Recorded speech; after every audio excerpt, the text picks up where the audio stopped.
नमस्कार दोस्तों, मैं सोहन गुप्ता आप सभी लोगों का अपने YouTube चैनल माँ महेश्वरी बीएससी कोचिंग क्लासेस में स्वागत करता हूँ। आज इस वीडियो में मैं आप सभी लोगों को फ्रक्टोज कार्बोहाइड्रेट के बारे में बताएंगे। यानी आज का अपना टॉपिक है फ्रक्टोज कार्बोहाइड्रेट। ये कार्बोहाइड्रेट टॉपिक के पार्ट तीसरे की दूसरी वीडियो है। हमने कार्बोहाइड्रेट के पार्ट पहले में इसका पूरा बेसिक कॉन्सेप्ट, इसकी बेसिक डेफिनेशन और इसके बहुत सारे एग्जाम्पल बताए थे। इसके पार्ट दूसरे में कार्बोहाइड्रेट का क्लासिफिकेशन, वर्गीकरण बताया था कि कार्बोहाइड्रेट का क्लासिफिकेशन कितने आधारों में किया जा सकता है और किस आधार में कार्बोहाइड्रेट कितने प्रकार के होते हैं और उनके एग्जाम्पल ही बताए थे। तथा कार्बोहाइड्रेट के पार्ट तीसरे में कुछ मुख्य कार्बोहाइड्रेट जैसे glucose, fructose, sucrose, maltose, lactose की प्राप्ति के स्रोत, इनके गुण, इनकी महत्वपूर्ण जानकारियां, इनके मुख्य और अन्य नाम, इनकी संरचनाएं तथा इनके महत्वपूर्ण बिंदु बताएंगे। लेकिन यदि हम आप लोगों को एक वीडियो में इन सारे कार्बोहाइड्रेटों के बारे में बताएंगे तो वीडियो थोड़ी बड़ी हो जाएगी और एक साथ सारे कार्बोहाइड्रेटों के बारे में पढ़ने में कंफ्यूजन भी हो सकती है। तो हम इसके पार्ट 3 को 4 से 5 वीडियो में कंप्लीट करेंगे, अर्थात इन कार्बोहाइड्रेटों के बारे में अलग अलग वीडियो में बताएंगे। हमने कार्बोहाइड्रेट के पार्ट 3 की पहली वीडियो में ग्लूकोज कार्बोहाइड्रेट के बारे में बताया था, उसका अनुसूत्र, उसका मुख्य और अन्य नाम, उसके प्राप्ति के स्रोत, गुण, उसकी संरचनाएं और उसके महत्वपूर्ण बिंदु बताए थे। आज हम आप लोगों को ये सारी चीजें फ्रक्टोज कार्बोहाइड्रेट के बारे में बताएंगे। इसका अनुसूत्र कितना होता है, इसके मुख्य नाम क्या है और इसके अन्य नाम कौन कौन हैं, ये हमें कहां से प्राप्त होता है, इसके गुण क्या हैं, इसकी संरचनाओं के बारे में बताएंगे तथा इसके कुछ महत्वपूर्ण इंपॉर्टेंट फैक्ट बताएंगे जो जानना जरूरी है, जिनसे पेपर में बहुत सारे ऑब्जेक्टिव क्वेश्चन बनते हैं। तथा यदि अभी तक आप लोगों ने हमारा चैनल सब्सक्राइब नहीं किया तो उसे सब्सक्राइब कर लें और नीचे के बेल आइकन पर क्लिक कर दें ताकि इन सभी वीडियो के नोटिफिकेशन आप लोगों को प्राप्त हो जाए। और यदि अभी तक आप लोगों ने कार्बोहाइड्रेट का पार्ट फर्स्ट, सेकेंड और पार्ट थर्ड की पहली वीडियो नहीं देखी है तो उन्हें पहले देख लें, क्योंकि जब हम कोई टॉपिक पढ़ते हैं तो इसका बेसिक कॉन्सेप्ट क्लियर होना चाहिए। यदि बेसिक कॉन्सेप्ट क्लियर नहीं होगा तथा उसके बारे में आगे पढ़ने में कंफ्यूजन होगी और वो हमारा टॉपिक क्लियर नहीं होगा, इसलिए जरूरी पहले उसका बेसिक कॉन्सेप्ट जरूरी होना चाहिए। तथा हम आप लोगों को फ्रक्टोज कार्बोहाइड्रेट के बारे में बहुत सारी जानकारियां बताने से पहले अपने टॉपिक फ्रक्टोज कार्बोहाइड्रेट को एक्सप्लेन करेंगे, क्योंकि नॉर्मली क्या होता है जब हम कोई टॉपिक पढ़ते हैं और यदि हमें उस टॉपिक का कॉन्सेप्ट क्लियर नहीं होता तो हमें उसके बारे में जो डिटेल होती है वो रखनी पड़ती है और वो टॉपिक हमें कम समझ में आता है। तो आज का टॉपिक है फ्रक्टोज कार्बोहाइड्रेट। यदि इसके बारे में देखें तो फ्रक्टोज एक मोनोसैकेराइड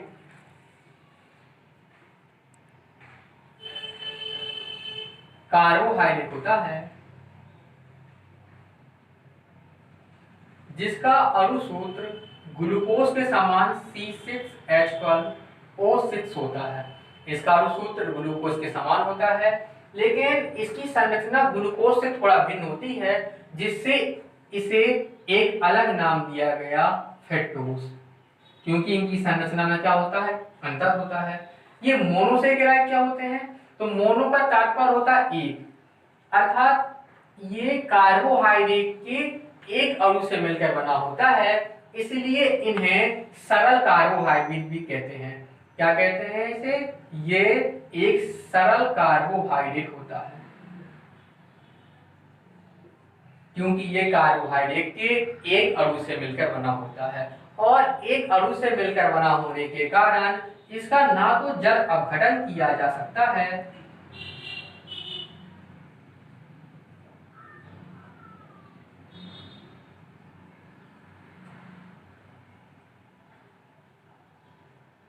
तथा ना ही इसे और आगे विभाजित किया जा सकता है। क्यों? क्योंकि ये एक अणु से मिलकर बना है। जब एक अणु से मिलकर बना है तो इस एक अणु को कार्बोहाइड्रेट के अन्य अणुओं में नहीं तोड़ा जा सकता, और यदि हम इसे तोड़ेंगे तो फिर ये कार्बोहाइड्रेट नहीं कहलाएगा, बल्कि किसी दूसरे अणु के रूप में टूट जाएगा, अर्थात इसका जल अपघटन नहीं किया जा सकता।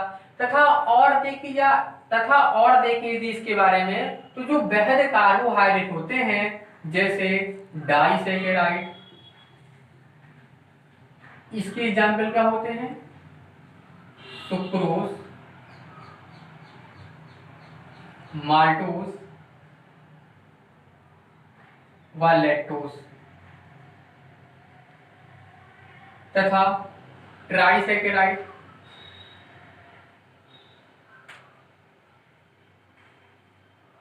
इसके एग्जाम्पल होते हैं जैसे रेफिनोज।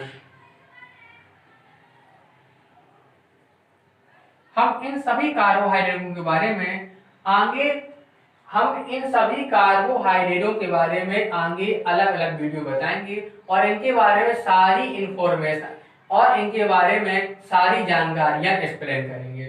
तो जो ये बेहद कार्बोहाइड्रेट है डाइसैकेराइड, ये फ्रक्टोज से मिलकर बने होते हैं। डाई मतलब दो, अर्थात एक ऐसा कार्बोहाइड्रेट जो दो कार्बोहाइड्रेट अणुओं से मिलकर बना हो।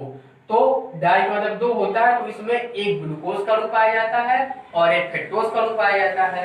यानी फ्रक्टोज खुद वो एक मोनोसैकेराइड होता है, लेकिन डाइसैकेराइड और ट्राइसैकेराइड के निर्माण में भाग लेता है। तथा रेफिनोज ये ट्राइसैकेराइड होता है। ट्राई मतलब तीन, अर्थात जो तीन मोनोसैकेराइड अणुओं से मिलकर बना हो। मोनोसैकेराइड, फ्रक्टोज और ग्लूकोज ये दोनों बहुत मोस्ट होते हैं, जिनका उपयोग अन्य कार्बोहाइड्रेटों के निर्माण में किया जाता है। इसके अलावा कुछ और भी होते हैं, लेकिन वो सब इनके समावेशी होते हैं, अर्थात इनकी संरचना में ही थोड़ा सा परिवर्तन करने पर बनते हैं। मुख्य कौन होते हैं? Glucose, fructose. तो ये था हमारे आज के टॉपिक फ्रक्टोज कार्बोहाइड्रेट, जिसमें हमने आप लोगों को पहले इसका कॉन्सेप्ट बताया, इसे एक्सप्लेन किया कि ये एक मोनोसैकेराइड कार्बोहाइड्रेट होता है, अर्थात यह एक सरल कार्बोहाइड्रेट होता है। तथा चूंकि मोनो का मतलब एक होता है, यानी ये कार्बोहाइड्रेट के एक अणु से मिलकर बना होता है, और एक अणु से बना होने के कारण ना तो इसका जल अपघटन किया जा सकता है और इसे ना ही आगे कार्बोहाइड्रेट के अन्य अणुओं में तोड़ा जा सकता है। यदि इसे तोड़ेंगे और इसका जल अपघटन कराएंगे तो फिर ये कार्बोहाइड्रेट के रूप में उपस्थित नहीं रहता। इसका अणु सूत्र ग्लूकोज के समान होता है, लेकिन ग्लूकोज की संरचना से भिन्न संरचना होने के कारण इसे एक अलग नाम फ्रक्टोज कार्बोहाइड्रेट दिया गया। और इसको उपयोग की बात की जाए तो अन्य कार्बोहाइड्रेट जैसे डाइसैकेराइड, ट्राइसैकेराइड, इनके निर्माण में फ्रक्टोज कार्बोहाइड्रेट का उपयोग किया जाता है। तो ये था हमारे टॉपिक का एक्सप्लेनेशन कि फ्रक्टोज कार्बोहाइड्रेट होता क्या है, इसका कॉन्सेप्ट क्या है। अब आप देखते हैं इससे संबंधित कुछ अन्य जानकारियां। तो दूसरा कार्बोहाइड्रेट है फ्रक्टोज कार्बोहाइड्रेट। तो देखते हैं फ्रक्टोज के बारे में कुछ डीपली जानकारी। तो पहला नंबर एक, इसका अणु सूत्र। तो इसका अणु सूत्र कितना होता है? C6H12O6। नंबर दूसरा पॉइंट है मुख्य तथा अन्य नाम। तो इसके मुख्य नाम की बात करें तो इसका मुख्य नाम होता है फ्रक्टोज, तथा इनके हम आपको रीजन भी बता रहे हैं कि इसका ये नाम क्यों दिए गए, इसे फ्रक्टोज क्यों कहते हैं। क्योंकि फ्रक्टोज फलों में प्रचुर मात्रा 50% तक पाया जाता है, और फल फ्रक्टोज कार्बोहाइड्रेट के कारण मीठे होते हैं, अर्थात फलों में जो मिठास पाई जाती है अर्थात मीठापन वो फ्रक्टोज कार्बोहाइड्रेट के कारण पाई जाती है। इसीलिए फलों से संबंधित ही इसे एक नाम दे दिया गया फ्रक्टोज। तीसरा नाम होता है, इसका दूसरा अन्य नाम है फल शर्करा। इसे फल शर्करा भी कहते हैं। क्यों? क्योंकि फ्रक्टोज कार्बोहाइड्रेट एक शर्करा है जो फलों में पाई जाती है, फलों में पाई जाने वाली शर्करा, इसीलिए इसका एक नाम है फल शर्करा। अगला अन्य नाम है लेबुलोज। इसे लेबुलोज भी कहते हैं। और लेबुलोज कहने का कारण क्या है? क्योंकि फ्रक्टोज वाम ध्रुवण घूर्णक होता है। ध्रुवण घूर्णक मतलब प्रकाश के तल को घुमाने वाला। वाम ध्रुवण घूर्णक बाईं ओर घुमा दे। तथा ध्रुवण क्यों आया है? क्योंकि ये प्रकाश के ध्रुवण तल को घुमा देता है, इसलिए इसे वाम ध्रुवण घूर्णक भी कहते हैं। तथा चूंकि वाम ध्रुवण घूर्णक को इंग्लिश में लेबोरोटेटरी कहते हैं और लेबोरोटेटरी से ही इसे एक नाम दे दिया गया लेबुलोज। तो ये थे फ्रक्टोज के मुख्य और अन्य नाम, जिनमें ध्यान देना होगा कि फ्रक्टोज इसका मुख्य नाम होता है तथा फल शर्करा और लेबुलोज इसके अन्य नाम होते हैं। तो फ्रक्टोज में तीसरा पॉइंट है प्राप्ति के स्रोत, कि फ्रक्टोज हमें कहां-कहां से प्राप्त होता है। नंबर 1 सभी मीठे फलों में, नंबर दूसरा है शहद में, नंबर तीसरा फूलों के मकरंद में। तथा यदि आप लोग ये नहीं जानते कि मकरंद क्या होता है, तो हम आप लोगों को इसके बारे में थोड़ा बता दें कि मकरंद क्या होता है। तो आप लोगों को पता होगा कि मधुमक्खी जब अपना छत्ता बनाती हैं तो उसमें शहद इकट्ठा करती हैं, तथा मधुमक्खियों को ये शहद कहाँ से प्राप्त होती है? तो वे ये शहद फूलों के मकरंद से प्राप्त करती हैं। फूलों में एक मकरंद नामक पदार्थ पाया जाता है जो मीठा होता है, और वे फूलों से इसी मकरंद को ले जाकर अपने छत्ते में शहद के रूप में इकट्ठा करती हैं। और ये मकरंद कैसा होता? मीठा होता है। तथा इसी मकरंद के मीठा होने के कारण शहद भी मीठी होती है। इस मकरंद के मीठेपन का कारण है फ्रक्टोज शर्करा। तथा इस मकरंद से कई ऑब्जेक्टिव क्वेश्चन बन जाते हैं, जैसे पहला कि मधुमक्खियां फूलों से क्या प्राप्त करती हैं या क्या इकट्ठा करती हैं? तो मकरंद इकट्ठा करती हैं। नंबर दूसरा, मधुमक्खियों की जो शहद होती है।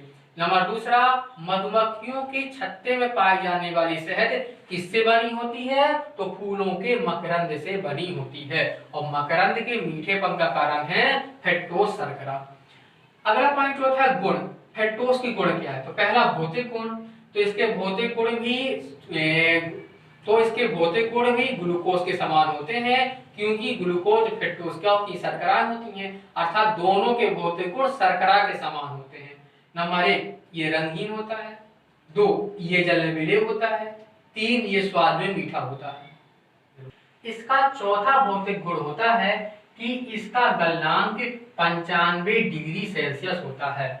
पांचवा इसके फ्रक्टोज के ताजे बने जली विलयन का विशिष्ट घूर्णन -133 डिग्री होता है, तथा यदि इसके विलयन को कुछ समय तक रखा रहने दिया जाए तो इसका विशिष्ट घूर्णन -92 डिग्री पर स्थायी हो जाता है।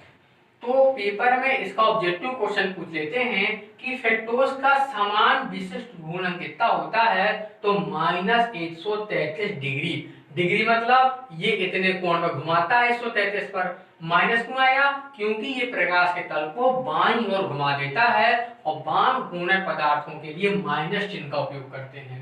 तथा दूसरा ऑब्जेक्टिव पूछ लेता है कि फ्रक्टोज का स्थायी विशिष्ट घूर्णन कितना होता है।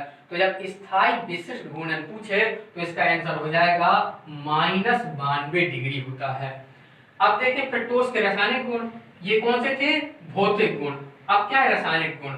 तो रासायनिक गुण पदार्थ की संरचना पर निर्भर करते हैं, तथा अभी हमने आपको बताया था कि फ्रक्टोज की संरचना ग्लूकोज के समान होती है, तो उसके अधिकांश रासायनिक गुण ग्लूकोज के ही समान होते हैं, केवल कुछ रासायनिक गुणों में भिन्नता पाई जाती है। तो रासायनिक गुण क्या हो जाएंगे? जो मेन मुख्य रासायनिक गुण हैं वो ग्लूकोज के ही समान होते हैं। अब देखते हैं फ्रक्टोज की संरचना। तो फ्रक्टोज कार्बोहाइड्रेट में अगला पॉइंट है, पांचवा पॉइंट, इसकी संरचना। तो फ्रक्टोज की संरचना कितने प्रकार से प्रदर्शित की जा सकती है? तो वैज्ञानिकों ने फ्रक्टोज की भी अनेक प्रकार की संरचनाएं प्रस्तावित की हैं, जैसे फ्रक्टोज की ओपन चेन स्ट्रक्चर, खुली श्रृंखला संरचना, फ्रक्टोज की पायरेनोज संरचना, इसकी फ्यूरेनोज संरचना। हम आप लोगों को फ्रक्टोज की इन तीनों संरचनाओं के बारे में बताएंगे। इसकी पहली संरचना ओपन चेन स्ट्रक्चर मोस्ट है, पेपरों में बहुत पूछी जाती है। दूसरी पायरेनोस संरचना जो ग्लूकोज में भी पाई जाती थी, ये भी मोस्ट है पेपर में पूछी जाती है लेकिन कम पूछी जाती है। जो तीसरी संरचना है फ्यूरेनोस संरचना। इस संरचना में एक खास चीज है कि ग्लूकोज की फ्यूरेनोस संरचना नहीं पाई जाती, लेकिन फ्रक्टोज फ्यूरेनोस संरचना प्रदर्शित करता है, अर्थात फ्रक्टोज में फ्यूरेनोस संरचना होती है। अब फ्रक्टोज की पहली संरचना देखते हैं, ओपन चेन स्ट्रक्चर। इसे हिंदी में खुली श्रृंखला संरचना कहा जाता है तथा इसका दूसरा नाम विवृत श्रृंखला संरचना या विवृत श्रृंखला सूत्र भी कहते हैं। विवृत क्यों कहते हैं, हम आप लोगों को ग्लूकोज में बता चुके हैं। खुले का मतलब होता है विवृत, इसलिए खुली श्रृंखला संरचना को विवृत श्रृंखला संरचना भी कहते हैं। तथा बंद के लिए भी आपको बता दे तो बंद को संवृत बोला जाता है। मैथ में संवृत और विवृत का यूज ज्यादा किया जाता है। मैथ में विवृत अंतराल का मतलब होता है खुला अंतराल और संवृत अंतराल का मतलब होता है बंद अंतराल। इसके अलावा सदैव विवृत का अर्थ खुला होता है और संवृत का अर्थ बंद होता है। अब ये तो थे फ्रक्टोज की पहली संरचना के अन्य नाम कि खुली श्रृंखला संरचना या ओपन चेन स्ट्रक्चर को क्या बोलते हैं, क्योंकि हमें इसके सारे नाम पता होने चाहिए। यदि पेपर में विवृत श्रृंखला संरचना पूछता है तो भी हम इसकी यही संरचना बनाएंगे। यदि विवृत श्रृंखला सूत्र पूछता है तो भी हम इसकी यही संरचना बनाएंगे। और ओपन चेन स्ट्रक्चर तो इसका मुख्य नाम है, तो हमें इसके सारे नाम पता होने चाहिए।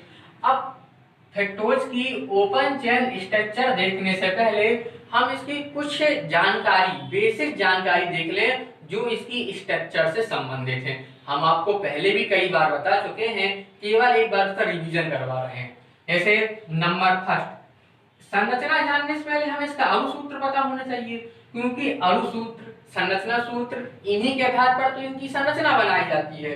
तो इसका अणुसूत्र हम आपको पहले भी बहुत बार बता चुके हैं, कितना होता है C6H12O6, और ये किसके समान होता है, ग्लूकोज के समान होता है। दूसरा संरचना सूत्र, स्ट्रक्चर फार्मूला, हम आपको ये भी पहले बता चुके हैं, कितना होता है CH2OH, CHOS का होल थ्राइस COCH2OH तथा इसकी संरचना सूत्र में इस कीटोन समूह को हम CHOH इकाई के बाद में भी ले सकते हैं और यहाँ पहले भी ले सकते हैं। संरचना सूत्र में अधिकांशतः इसे बाद में लिखा जाता है, लेकिन जब फ्रक्टोज की संरचना बनाएंगे तो ये इसके पहले जुड़ा रहता है। हम इसकी संरचना सूत्र को एक दूसरे प्रकार से भी ले सकते हैं और इस प्रकार में हम केवल क्या करेंगे, CHOS का होल थ्राइस मतलब 3 CHOH इकाइयां, हम इन तीनों CHOH इकाइयों को अलग अलग करके ले सकते हैं।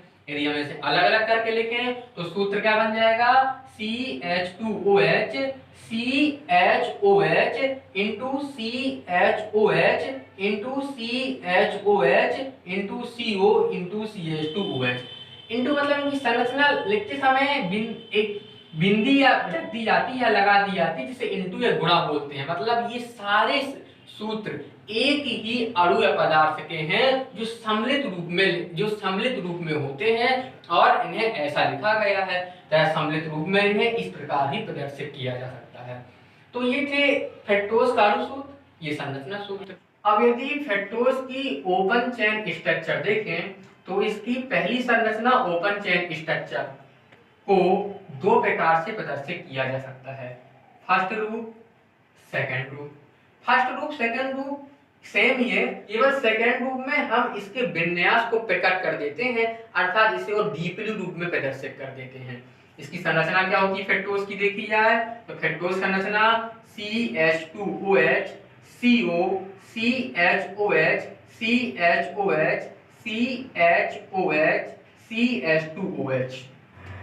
तथा यदि हम फ्रक्टोज की इस संरचना को और डीपली प्रदर्शित करना चाहते हैं तो हम इसे ऐसे प्रदर्शित कर सकते हैं, जैसे CH2OH CO HOCH HCOH HCOH CH2OH। यदि इसमें देखें तो पहला जोन CH2OH का इसमें जुड़ा है, इसमें भी जुड़ा है।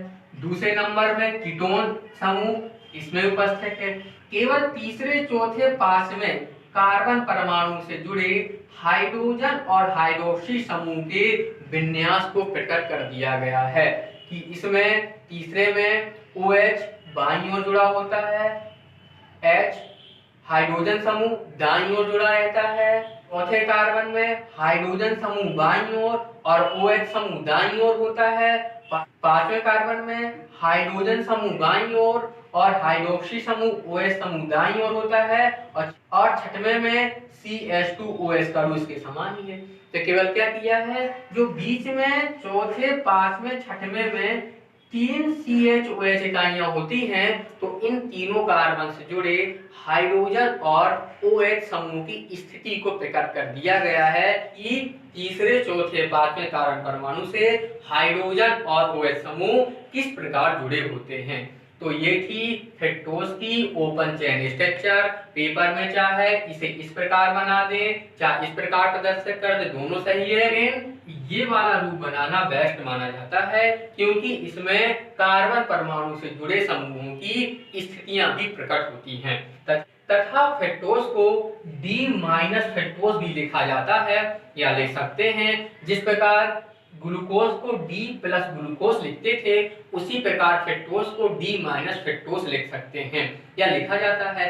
D बता चुके, जो पदार्थ D हम आप लोगों को बता चुके हैं, घूर्णक पदार्थ D श्रेणी में आते हैं और इनके नाम के पहले D लिखा जाता है या D से प्रदर्शित किया जाता है। माइनस क्या, तो घूर्णक पदार्थ दो प्रकार के हुए, दक्षिण घूर्णक के लिए प्लस चिन्ह का यूज करते हैं, वाम घूर्णक पदार्थों के लिए माइनस चिन्ह का उपयोग करते हैं। और हमने गुण में बताया था फ्रक्टोज कैसा होता है, वाम ध्रुवण घूर्णक होता है और ये इसका नाम हो गया फ्रक्टोज। एक चीज हम आपको और बताना चाहते हैं जो बहुत ही जरूरी है जानना, क्योंकि अधिकांश बच्चे इसमें कंफ्यूज हो जाते हैं कि फ्रक्टोज को क्या लिखा जाता है। फ्रक्टोज की फ्रक्टोज, अधिकांश बच्चे इसमें कंफ्यूज होते हैं कि फ्रक्टोज होता है कि फ्रक्टोज होता है। तो हम बता दें, इसके ये दोनों नाम ही सही होते हैं। अधिकांश किताबों में आप लोगों को फ्रक्टोज या ग्लूकोज लिखा ही मिलेगा, लेकिन जब नेट में सर्च करेंगे और जहां भी आप नेट में देखेंगे तो आपको ग्लूकोज या फ्रक्टोज लिखा मिलेगा। तो चाहे फ्रक्टोज लिखो या फ्रक्टोज, दोनों ही लिखना सही है। इसमें बहुत बार कंफ्यूजन होती है और फ्रक्टोज दोनों प्रकार लिखना या दोनों ही सही है। तथा यदि हम फ्रक्टोज की इस संरचना में कार्बोहाइड्रेट की परिभाषा की बात करें तो कार्बोहाइड्रेट की परिभाषा अनुसार कार्बोहाइड्रेट पॉलीहाइड्रोक्सी एल्डिहाइड या पॉलीहाइड्रोक्सी कीटोन होते हैं। तो फ्रक्टोज पॉलीहाइड्रोक्सी कीटोन होता है। पॉलीहाइड्रोक्सी मतलब इसमें अनेक हाइड्रोक्सी OH समूह होते हैं और कीटोन मतलब इसमें कीटोन समूह उपस्थित होता है। तो फ्रक्टोज क्या होता है, पॉलीहाइड्रोक्सी कीटोन होता है। तो इसमें हमने आप लोगों को कार्बोहाइड्रेट की परिभाषा ही बता दी और ये कीटोन समूह उपस्थित होने के कारण फ्रक्टोज कैसा होता है, कीटोस होता है। ये बहुत मोस्ट है कि ग्लूकोज कैसा होता है, ग्लूकोज एल्डोस होता है क्योंकि इसमें एल्डिहाइड समूह होता है और फ्रक्टोज कैसा होता है, कीटोस होता है क्योंकि इसमें कीटोन समूह उपस्थित होता है। तो ये थी फ्रक्टोज की ओपन चेन स्ट्रक्चर। हमने आप लोगों को ग्लूकोज में बताया था कि अब ग्लूकोज की ओपन चेन स्ट्रक्चर बता रहे थे कि ग्लूकोज और फ्रक्टोज का अनुसूत्र समान होता है, लेकिन इनकी संरचनाओं में क्या समानता और क्या समानता होती है। तो एक बार फ्रक्टोज में भी अपन देख लें ताकि अपनी इनकी संरचना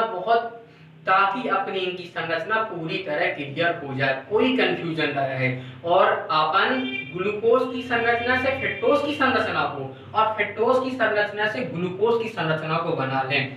यदि हमसे ग्लूकोज की संरचना बनती है तो हमें फ्रक्टोज की संरचना याद करने की आवश्यकता ना होगी, और यदि फ्रक्टोज की बनती है तो ग्लूकोज की ना होगी। ऐसा तब होगा जब हम ग्लूकोज की संरचना को फ्रक्टोज से रिलेटेड करके पढ़ेंगे और फ्रक्टोज की संरचना को ग्लूकोज से रिलेटेड करके पढ़ेंगे।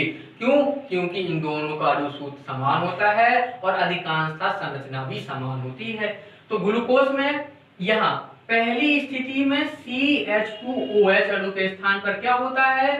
CHO एल्डिहाइड समूह होता है। और दूसरी स्थिति में CO कीटोन समूह के स्थान पर क्या जुड़ा होता है? CHOH इकाई जुड़ी होती है। और इसमें कार्बन परमाणु से जुड़े हाइड्रोजन और हाइड्रोक्सी समूह का विन्यास क्या होता है, ये भी जरूरी है। यदि हम ये रूप बनाते हैं तो हमारा कोई ही विन्यास गलत ना हो पाए, अर्थात तीसरे कार्बन में यदि H और H है तो हमें पेपर में यही बनाना है। यदि हमने यहाँ H कर दिया, यहाँ O है, तो वो संरचना गलत मानी जाएगी, क्योंकि अणु सूत्र और संरचना सूत्र में एक एक तत्व और उनकी संरचना और उनकी संख्या का ध्यान रखना पड़ता है। तो इस कारण परमाणु से हाइड्रोजन समूह बाईं ओर जुड़ा रहता है और हाइड्रोक्सी समूह दाईं ओर जुड़ा रहता है। और इन दो पहले कार्बन और दूसरे कार्बन परमाणु की स्थिति में केवल अंतर होता है। पहले कार्बन परमाणु और दूसरे कार्बन परमाणु छोड़कर तीसरे कार्बन परमाणु, चौथे कार्बन परमाणु, पांचवें और छठवें कार्बन परमाणु की स्थितियां, इनसे जुड़े समूह और उन समूहों का विन्यास समान होता है। यदि इसे नंबरिंग देंगे तो पहला कार्बन, दूसरा, तीसरा, चौथा कार्बन, पांचवा, छठवां, इसमें पहला, दूसरा, तीसरा, चौथा, पांचवा, छठवां, हम पेपर में भी इन्हें नंबरिंग दे सकते हैं। नंबरिंग देने से संरचना बनाने में बहुत सुविधा हो जाएगी और इसमें कुछ भी गलत नहीं है। तथा फ्रक्टोज की इस संरचना से भी पेपरों में और कंपटीशन एग्जामों में बहुत सारे ऑब्जेक्टिव क्वेश्चन बनते हैं। हम आप लोगों को ऑब्जेक्टिव क्वेश्चन अलग से कराएंगे, लेकिन बीच बीच में भी देखते जाएं, इससे अपना टॉपिक बहुत ही आसानी से पूरा क्लियर हो जाएगा। पहला क्वेश्चन, फ्रक्टोज में कितने कार्बन परमाणु होते हैं? 6। दूसरा क्वेश्चन क्या पूछ रहता है? फ्रक्टोज में CH2OH के कितने अणु उपस्थित होते हैं? तो यदि अपन को संरचना सूत्र पता है तो बता देंगे 2, और यदि आप संरचना याद है तो ही बता देंगे 2, लेकिन इसके अणु सूत्र से ये क्लियर नहीं होगा। तीसरा क्वेश्चन क्या पूछता है? भाई पहला क्वेश्चन होगा अपना, दूसरा होगा, तीसरा क्वेश्चन, फ्रक्टोज में कितने CHOH इकाइयां होती हैं? तो संरचना सूत्र याद है तो 3 होती हैं। इस संरचना पता है तो भी कितनी इकाइयां होती हैं? CHOH इकाइयां 3 होती हैं। अगला, क्योंकि फ्रक्टोज कार्बोहाइड्रेट है तो नॉर्मल सी बात है इसमें एल्डिहाइड समूह होगा या कीटोन समूह होगा। तो अगला चौथा क्वेश्चन बनता है कि फ्रक्टोज में कौन सा समूह होता है, अर्थात ये पॉलीहाइड्रोक्सी कीटोन होता है कि पॉलीहाइड्रोक्सी एल्डिहाइड, तो कौन सा होता है? पॉलीहाइड्रोक्सी कीटोन होता है। तथा इसका पांचवा क्वेश्चन जो बहुत ही मोस्ट है, इससे बनके तो बहुत सारे क्वेश्चन हैं, लेकिन हमने आप लोगों को कुछ मोस्ट क्वेश्चन बताए हैं। और यदि आपन से इसकी संरचना सब बनती है तो पेपर में चाहे क्वेश्चन किस प्रकार के घुमा के पूछ ले, हम उस ऑब्जेक्टिव क्वेश्चन को बड़ी आसानी से कर सकते हैं। पांचवा क्वेश्चन है, फ्रक्टोज में कितने OH समूह होते हैं? जिस प्रकार ग्लूकोज में बनता था, ग्लूकोज में हमने बताया था 5, वहां कंफ्यूजन की बात थी, यदि उन्हें गिना जाए कितने होते थे? 6, लेकिन हमने बताया था कि जो ग्लूकोज में एल्डिहाइड समूह होता है तो इसके OH, जो इसका OH समूह होता है, ये OH या हाइड्रोक्सी समूह नहीं होता, बल्कि कार्बन के साथ एल्डिहाइड समूह के रूप में उपस्थित होता है। तो ग्लूकोज में कितने OH समूह होते हैं? 5 होते हैं। फ्रक्टोज में कितने होते हैं? तो फ्रक्टोज में भी 5 OH समूह होते हैं। यदि इन्हें गिने तो पहला OH, दूसरा OH, तीसरा OH, चौथा OH समूह और पांचवा OH समूह। तो ये थी फ्रक्टोज की पहली ओपन चेन स्ट्रक्चर।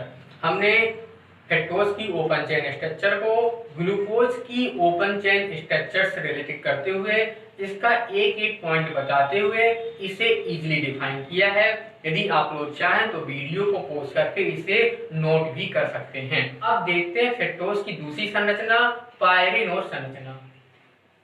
तो ये है फ्रक्टोज की दूसरी संरचना, पाइरेनोस स्ट्रक्चर, पाइरेनोस संरचना। फ्रक्टोज की पाइरेनोस संरचना भी ग्लूकोज के पाइरेनोस संरचना समान होती है, केवल इसमें जुड़े अणुओं और इकाइयों का थोड़ा अंतर होता है। हम आप लोगों को ग्लूकोज की संरचना में ही पाइरेनोस संरचना की परिभाषा बता चुके हैं कि जब किसी अणु या पदार्थ की संरचना को पाइरेनोस वलय के रूप में प्रदर्शित किया जाए तो उसकी इस संरचना को पाइरेनोस संरचना कहते हैं। और ये पाइरेनोस वलय क्या होता है, तो हम आपको पहले ही बताया था, इसका कॉन्सेप्ट बेंजीन वलय से लिया था कि बेंजीन वलय क्या होती है, 6 सदस्यीय हाइड्रोकार्बन युक्त वलय, जिसमें 6 स्थितियों में एक कार्बन और एक हाइड्रोजन परमाणु यानी CH का अणु जुड़ा होता है। बेंजीन की खास बात होती है कि उसमें बेंजीन वलय में केवल कार्बन परमाणु और हाइड्रोजन परमाणु भी उपस्थित रहता है। यदि बेंजीन वलय में कार्बन और हाइड्रोजन के अलावा ऑक्सीजन परमाणु उपस्थित हो तो ऑक्सीजन परमाणु युक्त 6 सदस्यीय वलय को पाइरेनोस वलय कहते हैं। और एक चीज ध्यान देना आप लोग, यहाँ पर 6 सदस्यीय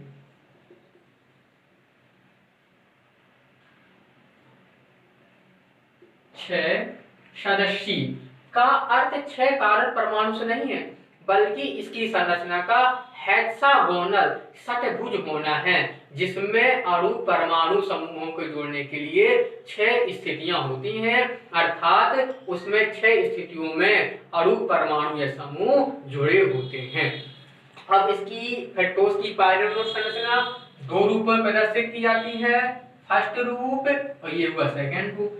फर्स्ट रूप तो देखो ये बेंजीन संरचना ही समान है, केवल बेंजीन संरचना को सीधे नहीं बल्कि क्षैतिज रूप में बना दिया गया है। इसे 6 सदस्य क्यों बोला गया, पहली स्थिति, दूसरी, तीसरी, चौथी, पांचवी, 6, इन 6 स्थितियों में से परमाणु, अणु और समूह जुड़ सकते हैं तथा बेंजीन में इन 6 स्थितियों में 6 कारण परमाणु होते हैं।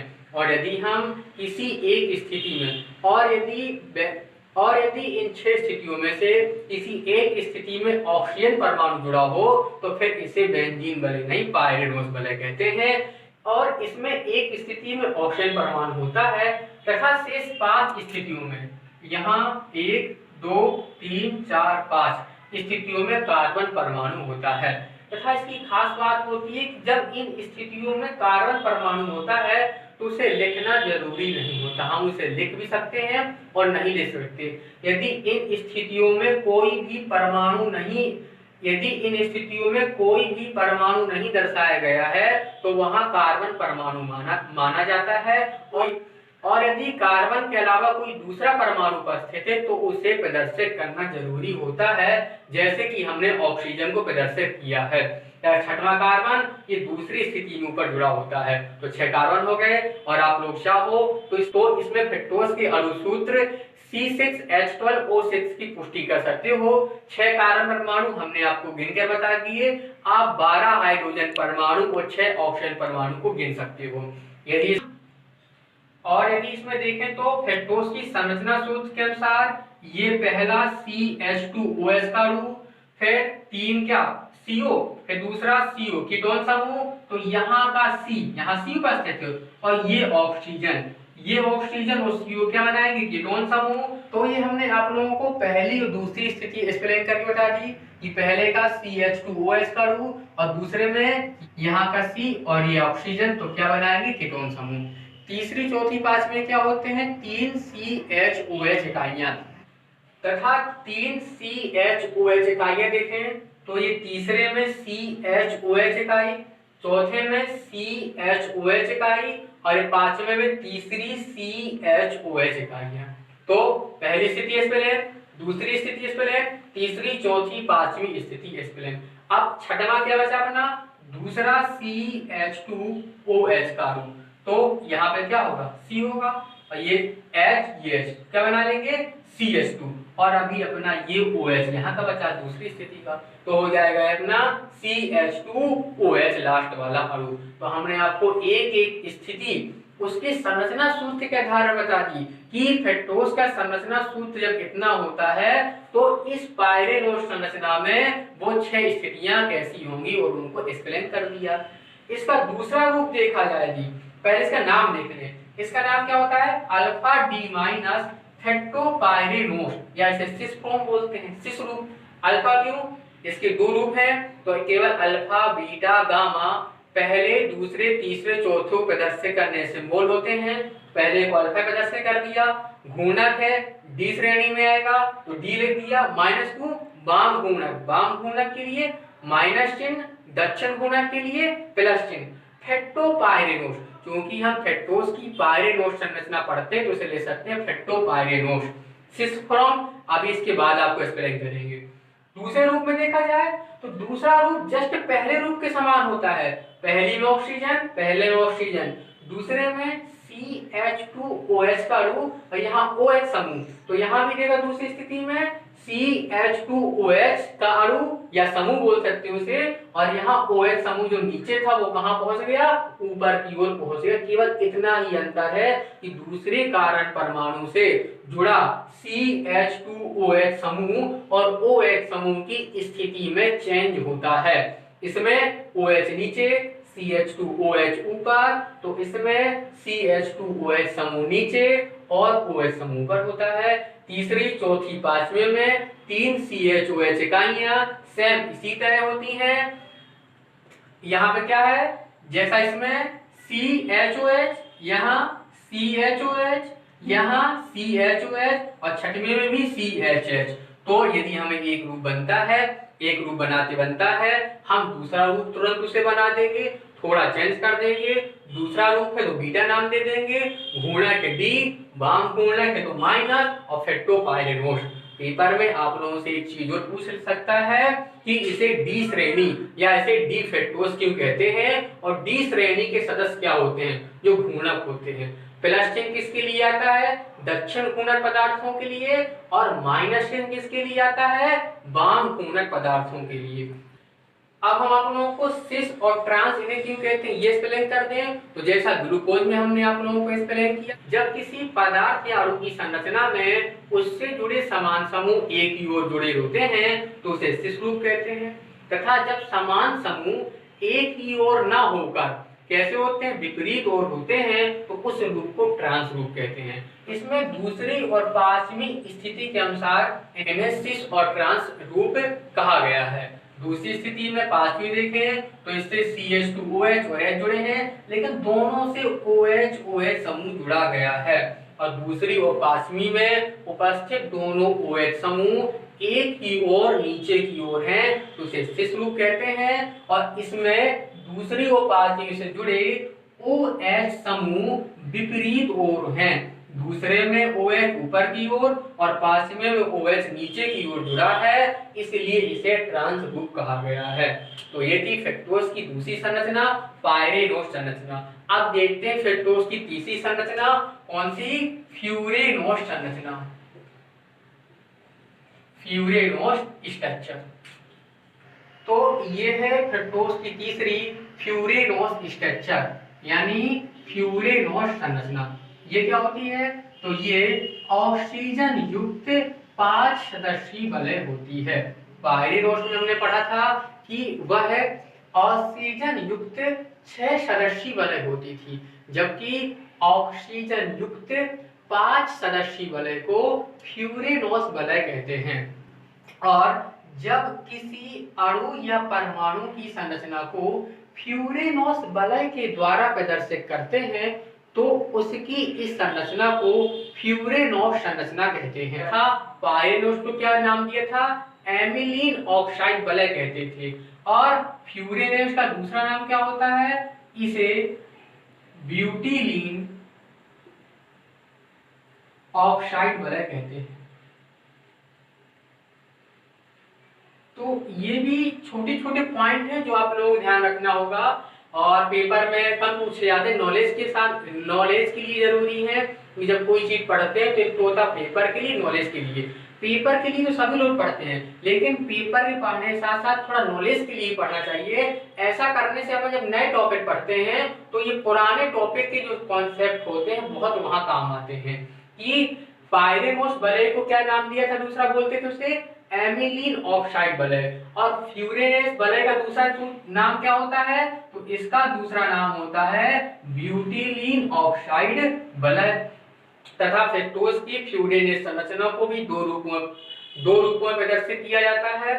फर्स्ट रूप, सेकंड रूप। इसे 5 सदस्यीय यानी ये पेंटागोनल पंचभुज के रूप में होती है और इसमें 5 स्थितियां होती हैं। आज इसमें 5 स्थितियों में इससे अणु, परमाणु और समूह जुड़ सकते हैं। ये 5 स्थितियां कौन होती हैं?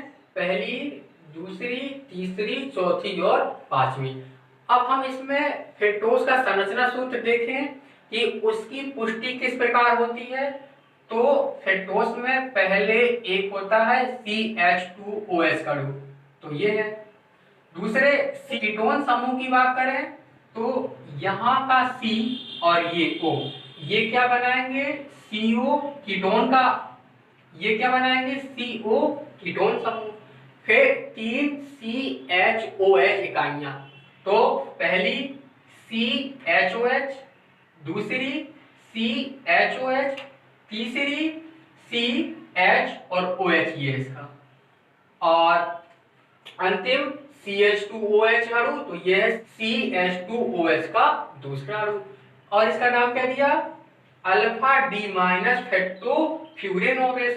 अल्फा क्यों? 2 है सिंबल, पहले को अल्फा से प्रदर्शित कर देंगे, दूसरे को बीटा से। गुणक है डी, बाम गुणक है, तो माइनस फ्रक्टोफ्यूरेनोस। तो फ्रक्टोज और कौन सी संरचना है? फ्यूरेनोस संरचना है, तो इसे सम्मिलित रूप में क्या कह देंगे? फ्रक्टोफ्यूरेनोस। दूसरा रूप जो बीटा रूप होता है, ये सेम पहले वाले की तरह ही होता है, केवल इसमें इस दूसरी स्थिति से जो OH और CH2OH समूह जुड़े हैं, इनके क्रम में थोड़ा सा परिवर्तन हो जाएगा। इसमें CH2OH ऊपर है तो इसमें CH2OH नीचे जुड़ा रहेगा, और OH जो नीचे जुड़ा है वह OH ऊपर स्थित होगा। इसके अलावा ये थोड़ा अंतर रहेगा। इसके अलावा इस स्थिति में यानी दूसरी स्थिति में जो यहाँ नंबरिंग दी गई है 1 2 3 4 5 6, ये कार्बन परमाणु के लिए दी गई है। पहला कार्बन, दूसरा, तीसरा, चौथा, 5वां और 6वां कार्बन परमाणु। स्थितियां इसमें 5 है, नंबरिंग कार्बन परमाणु की गई है। तो हमने इसमें संरचना सूत्र की पुष्टि कर दी, केवल इन दोनों डिफरेंट देखना है। तो दूसरी स्थिति में CH2OH ऊपर यहाँ, तो इसमें नीचे, OH नीचे, तो OH इसमें ऊपर। और दूसरी स्थिति देखी बात यहाँ पे, तो कार्बन परमाणु तीसरा, स्थिति दूसरी है HOH HOH। तीसरी स्थिति ये कार्बन परमाणु का नाम दिया चौथा, CHOH CHOH। ये चौथी स्थिति HOH2C और H, तो यहाँ HOH2CH। एक चीज और देखें, ये क्या लिखा है? ये लिखा है CH2OH का अणु, लेकिन इसे ऐसा क्यों लिखा कि HO को आगे था? तो हम बता दें कि हमेशा कार्बन परमाणु की संयोजकता 4 होती है, अर्थात कार्बन परमाणु 4 ओर जुड़ा रहता है। तो इस स्थिति में इस कार्बन 5वें नंबर के कार्बन परमाणु से ये कार्बन परमाणु सिंगल बॉन्ड द्वारा जुड़ता है, और ये हाइड्रोजन परमाणु इस कार्बन से, ये ऑक्सीजन इस हाइड्रोजन से, और ये हाइड्रोजन इस ऑक्सीजन से जुड़े रहते हैं। तो कार्बन परमाणु इससे जुड़ता है, इसीलिए इसे कैसे लिखा गया है? HOH2C। और इन दोनों में सभी सेम होते हैं, केवल दूसरे कार्बन परमाणु से जुड़े समूह की स्थिति अलग होती है। दूसरा रूप है तो बीटा दे दिया, घूर्णन D, बाम घूर्णन माइनस, और फ्रक्टोज की फ्यूरेनोस संरचना, तो नाम हो गया फ्रक्टोफ्यूरेनोस। तथा इसमें भी इसे सिस रूप, इसे ट्रांस रूप बोलते हैं, क्योंकि इसमें ऊपर दूसरे और 5वें कार्बन परमाणु से जुड़े हुए CH2OH समूह जो दोनों में सेम है, एक ही और ऊपर की ओर जुड़े हैं, जबकि बीटा वाले में इससे जुड़े CH2OH, इसमें भी CH2OH है, इसमें भी CH2OH का समूह है, यानी सेम समूह, एक ही ओर ना होकर विपरीत ओर हैं। यहाँ CH2OH नीचे जुड़ा है, तो इसमें पांचवें कार्बन से CH2OH समूह ऊपर की ओर जुड़ा है, तो इसलिए ट्रांसफॉर्म बोलते हैं। इससे ही बहुत सारे क्वेश्चन बनते हैं ऑब्जेक्टिव। लेकिन यदि आप लोगों को फ्रक्टोज ग्लूकोज की ओपन चेन स्ट्रक्चर, पायरेनोज संरचना, फ्यूरेनोज संरचना अच्छे से पता है, अच्छे से आप बनाना जानते हैं, तो चाहे कैसा भी ऑब्जेक्टिव क्वेश्चन पूछे आपसे, आप लोगों से वो बन जाएगा। तो ये थी फ्रक्टोज की तीनों संरचनाएं। पहली हमने बताई ओपन चेन स्ट्रक्चर, दूसरी पायरेनोज संरचना पूरे कॉन्सेप्ट के साथ, और तीसरी फ्यूरेनोज स्ट्रक्चर, ये भी पूरे कॉन्सेप्ट के साथ। अब कुछ देख लेते हैं फ्रक्टोज कार्बोहाइड्रेट के महत्वपूर्ण तत्व। फ्रक्टोज का अगला पॉइंट है, अंतिम पॉइंट, छठवां इंपॉर्टेंट पॉइंट। इसके कुछ महत्वपूर्ण बिंदु, महत्वपूर्ण तथ्य, आप लोगों को ये सारे बिंदु तथ्य पता होने चाहिए। भले इसके साथ साथ पेपर में इनसे बहुत ज्यादा ऑब्जेक्टिव क्वेश्चन पूछे जाते हैं। जैसे नंबर 1, सबसे मीठी शर्करा। शर्करा की बात करें तो ग्लूकोज, सुक्रोज, माल्टोज, लैक्टोज सभी शर्कराएं होती हैं, और शर्कराएं स्वाद में मीठी होती हैं, लेकिन फ्रक्टोज सबसे मीठी शर्करा होती है। Most point. दूसरा, यह चीनी की तुलना में 1/3/4 गुनी या 7/4 गुनी या 1.7 गुनी मीठी शर्करा होती है। आप लोगों को ये तीनों मान पता होने चाहिए। पेपर में से भिन्नात्मक रूप में पूछ सकता है तो कितना, 1/3/4 गुनी, परमेय रूप में 7/4 गुनी, और सीधे इसका एग्जैक्ट वैल्यू निकाले तो 1.7 गुनी मीठी शर्करा होती है, यानी इतने गुना मीठा होता है। अगला पॉइंट तीसरा, ये भी मोस्ट पॉइंट है, फूलों के मकरंद में फ्रक्टोज कार्बोहाइड्रेट पाया जाता है। आप लोगों को पता होना चाहिए कि फूलों में एक मकरंद नामक पदार्थ पाया जाता है, हम आप लोगों को बता भी चुके हैं, जो मीठा होता है। मधुमक्खियां फूलों से इसी मकरंद को एकत्र करती हैं और अपने शहद का निर्माण करती हैं। शहद का निर्माण मधुमक्खियां किससे करती हैं, फूलों में पाए जाने वाले मकरंद से, और ये मकरंद फ्रक्टोज के कारण मीठा होता है। अर्थात फिर मकरंद में क्या पाया जाता है, फ्रक्टोज कार्बोहाइड्रेट पाया जाता है। लास्ट यही मोस्ट पॉइंट है, आप लोगों को ये तो पता होगा कि फ्रक्टोज लाभदायक है, ये मीठा है, लेकिन सबसे ज्यादा मीठी शर्करा और ज्यादा मीठा होने से या ज्यादा मीठेपन से या ज्यादा मीठा खाने से हमारे शरीर में कुछ रोग भी उत्पन्न हो जाते हैं। तो शरीर में फ्रक्टोज की अधिक मात्रा से मोटापा, सिरोसिस, हृदय रोग व त्वचा का समय से बूढ़ा होना, ये सारे रोग उत्पन्न हो जाते हैं। मोटापा यानी शरीर में वजन का बढ़ना, जब ज्यादा, हमें पता है ज्यादा मीठा खाने से वजन बढ़ता है, और ये क्या है, सबसे मीठी शर्करा, और वजन और मोटापा बढ़ने से भी कई अन्य बीमारियां भी उत्पन्न हो जाती हैं। सिरोसिस, ये क्या है, सिरोसिस मतलब लीवर का खराब होना, ज्यादा फ्रक्टोज की मात्रा होने से और इसका ज्यादा मीठापन होने से ये लीवर के खराब होने की संभावना भी उत्पन्न हो जाती है। अगला हृदय रोग, इससे हृदय रोग हो जाता है। वह त्वचा का समय से बूढ़ा होना, ये क्या है, यानी त्वचा में झुर्रियां पड़ जाना, अर्थात फ्रक्टोज की अधिक मात्रा से समय से पहले भी बूढ़ेपन के लक्षण दिखाई देने लगते हैं। तो ये थे फ्रक्टोज के कुछ महत्वपूर्ण तथ्य जो पेपरों में पूछ लिए जाते हैं और आप लोगों को पता होने चाहिए।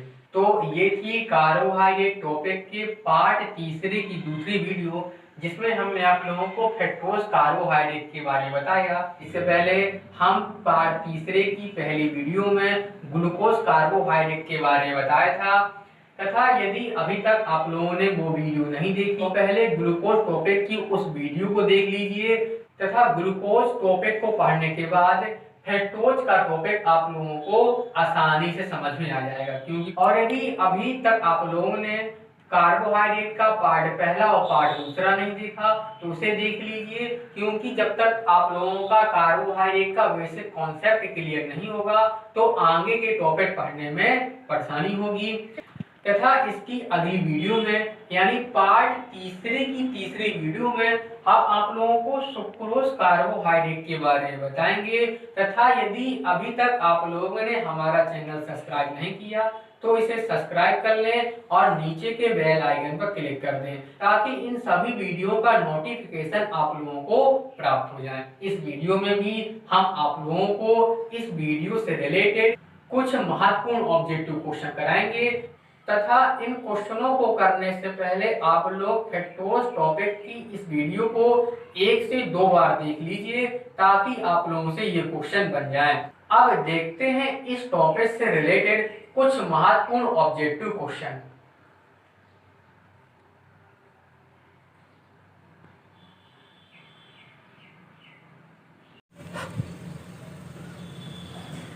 तो पहला क्वेश्चन है कि फ्रक्टोज कार्बोहाइड्रेट इनमें से कौन सी संरचना प्रदर्शित करता है?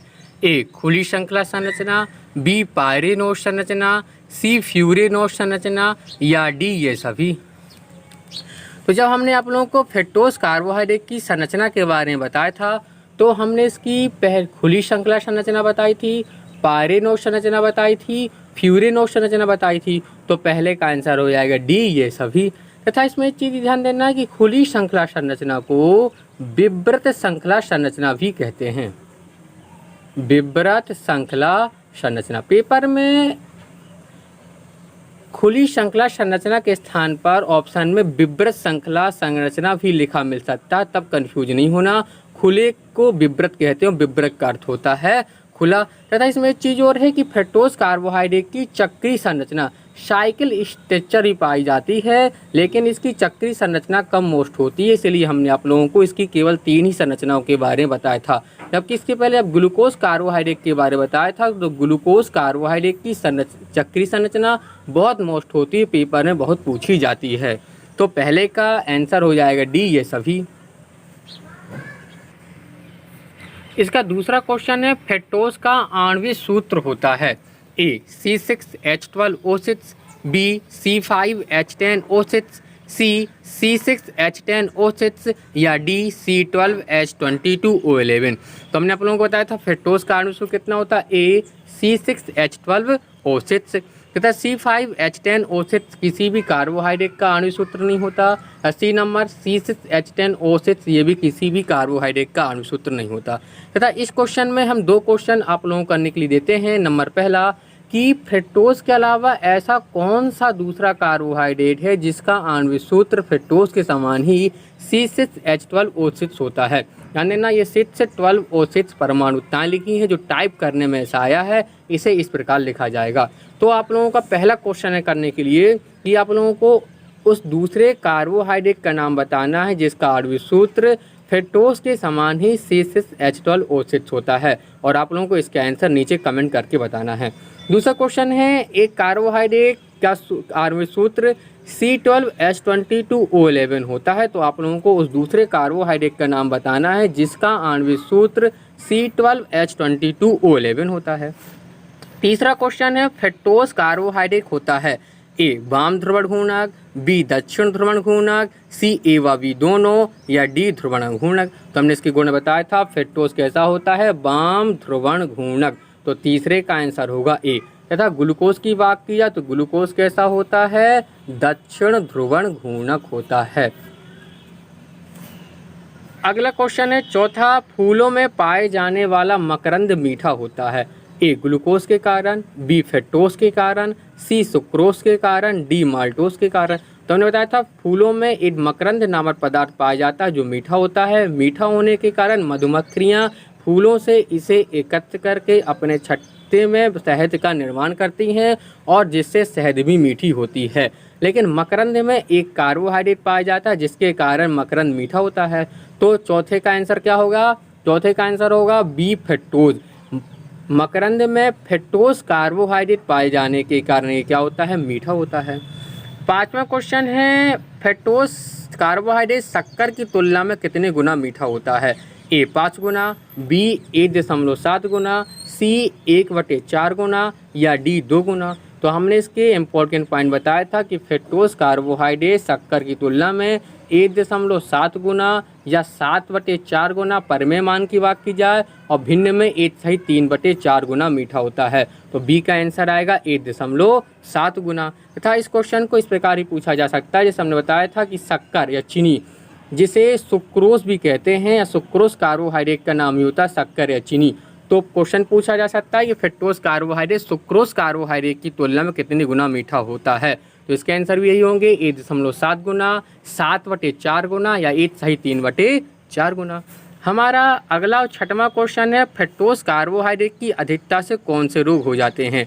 ए मोटापा, सिरोसिस व हृदय रोग, बी मोटापा, त्वचा का समय से पहले बूढ़ा होना, सी अजीर्ण, शुगर व अतिसार, डी ए व बी दोनों। तो हमने बताया था कि फ्रक्टोज कार्बोहाइड्रेट की एक निश्चित मात्रा हमारे लिए बहुत लाभदायक और उपयोगी होती है तथा इसकी अधिकता से क्या हो जाते हैं, कुछ रोग उत्पन्न हो जाते हैं। कौन कौन रोग? मोटापा, सिरोसिस जिसे बोलते हैं लीवर का खराब होना, हृदय रोग और त्वचा का समय से पहले बूढ़ा होना। ये सारे रोग फ्रक्टोज कार्बोहाइड्रेट की अधिकता से होते हैं। त्वचा का समय से पहले बूढ़ा होना तात्पर्य है त्वचा में झुर्रियाँ पड़ जाना, अर्थात समय से पहले ही बूढ़ेपन के लक्षण दिखाई देना। तो छठवें का आंसर हुआ डी ए व बी दोनों। अगला 7वां क्वेश्चन है, सबसे मीठी शर्करा होती है। ए ग्लूकोज, बी फ्रक्टोज, सी सुक्रोज, डी ग्लूकोज और फ्रक्टोज। तो सबसे मीठी शर्करा की बात की जाए तो हम क्या जानते हैं, शक्कर चीनी मीठी होती है तथा फ्रक्टोज शक्कर या चीनी जिसे सुक्रोज बोलते हैं, सुक्रोज या शक्कर या चीनी की तुलना में 1.7 गुना, परिमेय मान 7/4 गुना और भिन्नात्मक रूप में 1/3/4 गुना मीठा होता है। तो सबसे मीठी शर्करा कार्बोहाइड्रेट कौन होगा? B fructose. तथा इसके ऑप्शन डी में कन्फ्यूज ना होना कि इसमें ग्लूकोज और फ्रक्टोज दोनों दिए हैं। ग्लूकोज मीठा तो होता है लेकिन सबसे ज़्यादा मीठा नहीं होता। तो 7वें का आंसर होगा बी फ्रक्टोज। इस टॉपिक का अंतिम और लास्ट क्वेश्चन है, फ्यूरेनोस वलय को क्या कहते हैं। ए एमिलीन ऑक्साइड वलय, बी मेथिलीन ऑक्साइड वलय, सी ब्यूटिलीन ऑक्साइड वलय या डी इनमें से कोई नहीं। तो फ्यूरेनोस वलय का दूसरा नाम होता है ब्यूटिलीन ऑक्साइड वलय। हमने जब फ्रक्टोज की फ्यूरेनोस पायरेनोस संरचना बताई थी तो हमने इसकी फ्यूरेनोस संरचना और पायरेनोस संरचना को फ्यूरेनोस वलय और पायरेनोस वलय के द्वारा बताए थे। और पायरेनोस वलय और फ्यूरेनोस वलय का दूसरे नाम भी होते हैं। तो पायरेनोस वलय का दूसरा नाम क्या होता है? यदि पायरेनोस वलय की बात की जाए तो पायरेनोस वलय का दूसरा नाम होता है एमिलीन ऑक्साइड वलय तथा फ्यूरेनोस वलय का दूसरा नाम होता है ब्यूटिलीन ऑक्साइड वलय और मेथिलीन ऑक्साइड वलय कोई नहीं होती। तो ये थे इस टॉपिक के कुछ महत्वपूर्ण ऑब्जेक्टिव क्वेश्चन जो पेपर में बहुत ज़्यादा पूछे जाते हैं। इससे और भी कई सारे ऑब्जेक्टिव क्वेश्चन बनाए जा सकते हैं या पेपर में बना लिए जाते हैं। इसके लिए आवश्यक है कि हमारा पूरा फ्रक्टोज कार्बोहाइड्रेट का टॉपिक क्लियर होना चाहिए कि पेपर में चाहे कोई भी ऑब्जेक्टिव क्वेश्चन पूछे हमसे बन जाए। इस वीडियो में इतना ही। इसके बाद हम मिलते हैं आप लोगों से कार्बोहाइड्रेट टॉपिक के पार्ट की तीसरी वीडियो में, जिसमें हम आप लोगों को सुक्रोज कार्बोहाइड्रेट के बारे में बताएंगे। आप लोग तब तक यदि आप लोगों को वीडियो अच्छी लगी हो तो लाइक कीजिए, अपने दोस्तों से शेयर कीजिए ताकि सभी लोगों को इसका फ़ायदा मिल सके। तब तक के लिए नमस्ते, जय हिंद।